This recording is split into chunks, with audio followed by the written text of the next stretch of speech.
Hello, my name is Lisa R. Gray, and I am a mother, I'm a minister, I'm a counselor, and I have a daughter who was sexually abused by my ex-husband, her stepfather. Her stepfather began abusing her when she was in the third grade, and it continued until I divorced him when she was in the 10th grade. That's when she felt comfortable enough to talk about it. That's when she felt safe enough to tell her best friend.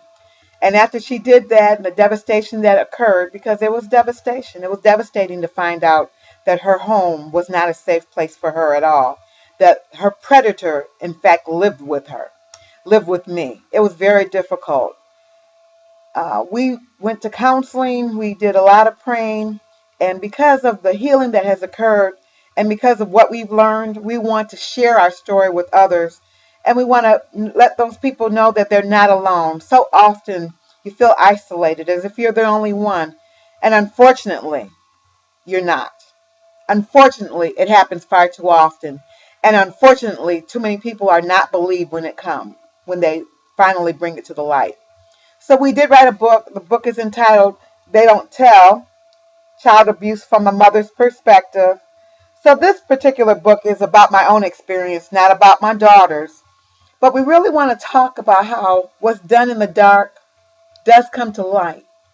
People do get enough energy, enough freedom, enough courage at some point in their lives to finally talk about it. And when they do, it can be such a relief for them to finally let go of all those things they've been holding on to finally let go of the hurt, to finally let go of the shame that they're feeling that's not even theirs. There's nothing for a child to feel ashamed of when they have an adult in their life that has abused their trust. You see, CSA, child sexual abuse, is about access. Who has access to your child? Who's in your child's circle? Who do you trust around your child? And then it's about betrayal. How those people betray the same trust that you placed in them. And in fact, they use that trust. They groom that child. And it is a process. Grooming is a process where they get a child prepared so that they can finally strike. And that strike can be devastating. We really want you to understand the process that happens, the grooming process. We want you to understand that you have nothing to be ashamed of. We want you to start talking about what occurred, what took place, so that you can have some freedom, so that you can be back into your original state, so that you can live your life free of any concerns, free of shame, free of any guilt that was never yours in the very beginning. And for some reason, we find it very difficult to talk about. We don't talk about it in church. We don't talk about it in schools. We don't talk about it in our homes. We don't talk about it in the community. We just keep it hush hush. And that is where it thrives. It thrives in the secret places. It thrives in the darkness. It thrives because we don't discuss it. Where do you go and have a discussion about molestation? Is it discussed in your home? Do we let our children know that sometimes it's an uncle, it's a father, it's a stepfather in the cases of our girls? And yes, our boys are being molested as well. But where do we talk about it? Have you ever heard a sermon on molestation? Have you ever gone to the church and they talk about it in Sunday school? Or they talk about it in Bible study? Do they talk about it in groups? Do they talk about molestation? And in the African American community, haven't we always been told that what goes on in this house stays in this house? Is that the way we really want our children to grow up? Thinking that they can't even let go of those things that have transpired in their lives because it would devastate the family. So they hold on to it and they carry that weight on their shoulders alone. It's time to stop this. It's time to speak up. It is time for us to have these discussions. Yes, they can be difficult, but they're necessary. If we want things to change, then we're going to have to change what we do. If we want this to stop, if we want this scourge in society, if we want this perversion to stop, we're going to have to talk about it.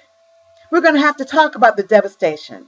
We're going to have to talk about the reactions that our children have, because so many times they start hurting themselves. They self-medicate with alcohol, with drugs. They become stars in pornography. They go to the gentleman's club and they work. They become sex workers because that's how they think of themselves. When are we going to start talking about the effects, the prostitution that happens, how they begin to sell their bodies because they no longer know their own self-worth? When will we have this discussion? When will you have the discussion with your children, with your grandchildren? When will are the schools talking about molestation? We know it's happening. But what are we going to do about it? Is this something that we want to continue? Do we want this perversion to continue in the dark? Because it will, as long as we don't talk about it. It will, as long as we continue to pretend that it doesn't happen. It will if we keep our heads in the sand. I do not want to be a party to this. I am committed to talking about it, to talking about my mistakes, to talking about what took place in my own family, in my own home, to talk and to help those people, help them get over some things that have occurred that they've hidden, and yet it's still coming out in other areas of their life. Have you ever watched programs like Intervention? How many of those people were sexually molested? The boys, the girls.